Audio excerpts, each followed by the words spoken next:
안녕하세요. 작은 새와 함께하는 바이블 스터디 709번째 시간입니다. 오늘은 The Fall of Jerusalem, 예루살렘의 하락이라는 제목으로 역대하 36장 15절부터 21절까지 함께 살펴보도록 하겠습니다. 15절과 16절입니다. Yahweh, the God of their ancestors, sent word to them through his messengers again and again, because he had pity on his people and on his dwelling place. 그들의 조상의 하나님 여호와께서 그들에게 그들의 사사를 통해서 메신저들을 통해서 계속해서 또다시 말씀을 전달하셨는데 이는 그분께서 그의 백성과 그의 거처 처소에 대해서 불쌍히 여기셨기 때문입니다. But they mocked God's messengers, despised his words, and scoffed at his prophets until the wrath of Yahweh was aroused against his people, and there was no remedy. 하지만 그들은 하나님이 보내신 사자들을 조롱했고 그분의 말씀을 무시했으며 그분의 선지자들을 경시했습니다. 언제까지요? 여호와의 진노가 그분의 백성에게 일어나고 그리고 더 이상 치료할 수 없는 상태까지 이를 때까지 그들이 계속해서 하나님을 거절하고 능멸하고 거부했습니다. 마음이 굉장히 아프죠. 이런 역사가 있었고 지금 이런 역사가 우리 가운데서도 일어나고 있다라는 거죠.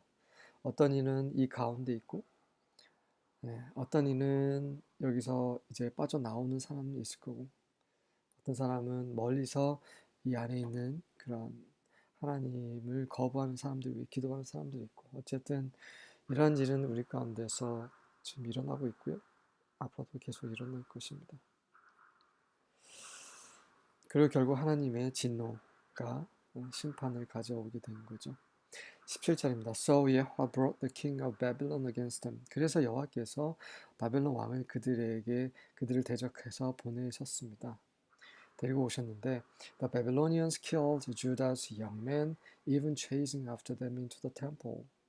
그 바벨론 사람들이 유다의 젊은이들을 죽이고 심지어 그들을 성전에까지 추격해서 죽였습니다. 하나님의 처소, 하나님의 영광이 계셨던 그 성전까지 막 짓밟아 버릴 정도로 왜냐하면 하나님이 이미 떠나셨거든요. 예루살렘 그분의 성소를 버리셨습니다. 왜? 그들이 하나님을 버렸기 때문에. They had no pity on the people, killing both young men and young women, the old and the infirm. 그들 바벨론 사람들은 그 유다 사람들에 대해서 전혀 불쌍히 여기지 않았습니다. 젊은 사람들, 젊은 남자들, 젊은 여자들, 나이 든 사람들, 노약자들, 쇠약한 자들 다 죽여버리면서 전혀 불쌍히 여기지 않았습니다. God handed all of them over to Nebuchadnezzar. 하나님께서 그들 모두를 느부갓네살에게 넘기셨습니다. 그렇게 넘기셨기 때문에 우리의 신앙생활, 우리의 믿음 생활 동안에 우리가 하나님부터 벗어날 경우가 많죠. 그때 하나님은 돌아오라고 하십니다. 계속해서 사람들 통해서 말씀하시고 직접 말씀하시기도 하시고 말씀을 통해서 또 우리에게 기억하게 하시고 그런데도 계속 마음을 굳게 하고 주님께로 돌아가기를 거부한다면 결국 우리 자신뿐만 아니라 우리와 관련된 모든 사람들까지 이러한 재앙을 받을 수가 있다는 거죠. 정말 두려운 일입니다. 18절입니다. And all the vessels of the house of God, great and small, and the treasures of the house of Yahweh, and the treasures of the king and of his princes, all these he brought to Babylon. 그뿐만 아니라 하나님의 집에 있는 모든 기구들, 큰 거나 작은 거나 그 여호와의 집에 있는 모든 보물들, 왕과 그 왕자들, 통치자들의 그 보물들, 이 모든 것을 느부갓네살이 바벨론으로 가지고 갔습니다. 여기서 멈추지 않죠. 19절입니다. Then the Chaldeans set fire to the house of God and broke down the wall of Jerusalem. 그리고 나서 갈대아 사람들, 바벨론 사람들이 하나님의 집에 불을 질렀고 예루살렘 성을 무너뜨렸습니다. They burned down all the palaces and destroyed everything of value.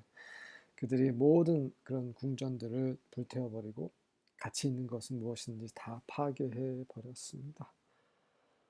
이렇게 짧은 글이지만 실제로 눈으로 보았다면, 경험했다면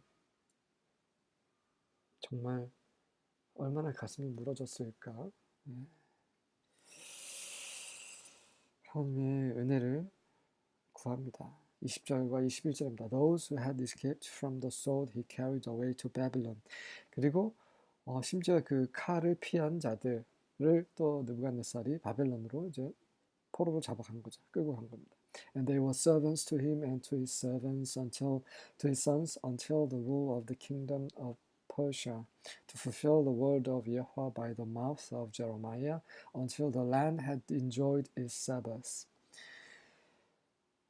그리고 그들은 그에게, 느부갓네살에게, 그리고 또 그의 아들들, 그의 후대들, 왕자들에게 페르시아 왕국의 통치 때까지 종이 되었고요. 그래서 결국은 이것들이 바로 예레미야의 입을 통해서 여호와께서 하신 말씀을 성취하게 됩니다. 그리고 언제까지 이런 일이 있었냐면 바로 그 땅이 그 안식일을 즐길 때까지, 안식일을 누릴 때까지 그들은, 유다는 바벨론 제국의 이제 포로, 식민지 생활을 하게 됐습니다. All the days of its desolation, it kept Sabbath until 70 years were complete. 그것이 유다 땅, 예루살렘이 황폐된 그 날 동안에 그 유다는, 이은 유다겠죠? 유다? 혹은 예루살렘. 어쨌든 그곳은 70년이 완성될 때까지 안식일을 지켰습니다. 무슨 말입니까? 유다가 이제 멸망당해서 이제 느부갓네살의 포로 되는 그 동안에 완전히 예루살렘은 황폐되어 있었잖아요. 그 황폐된 동안에 이 땅 자체가 안식년을 지키게 된 거죠. 하나님께서는 그 이스라엘에게 7년에 한 번씩, 6년은 끝나고 7번째 해에는 아무것도 하지 말라고 말씀하셨어요. 땅에 농사를 짓지 말라고 했습니다. 그대로 두라고 했죠. 그런데 그들은 하나님의 말씀을 어겼습니다. 그것이 몇 년입니까? 490년이 된 거죠. 그래서 70년 동안 그들이 포로 생활을 한 겁니다. 70년 곱하기 7 하면은 490 제 계산이 맞죠? 결국 그들이 490년 동안에 하나님의 율법을 지키지 않았고, 하나님의 말씀 지키지 않았고, 그래서 그 땅은 그 안식년을 지켜야 되기 때문에 하나님께서 그들을 멸망시키심으로 땅이 안식년을 지킬 수 있게끔 하셨고, 그동안에 그들은 포로 생활을 하게 되었던 것입니다. 역대기 기록자는 이 모든 것을 기록하면서 왜 이스라엘이, 왜 유다가 이렇게 포로 생활을 했는지, 앞으로 이제 어떻게 살아야 될지에 대해서 교훈을 주고 있습니다. 이제 마지막 한 챕터가 남았는데요. 여기서 끝난다면 정말 우울하죠. 하나님은 절대로 여기서 끝내시지 않는 분이시죠. 반드시 회복을 하십니다. 그분의 사랑하는 자, 그분과 언약을 맺은 그런 백성에 대한 그분의 은혜와 긍휼이 너무나 크시기 때문에 그분이 어떻게 해서 그분의 은혜와 사랑을 이스라엘에게, 유다에게 베푸시는지 다음 시간에 확인해 보도록 하겠습니다. 수고하셨습니다.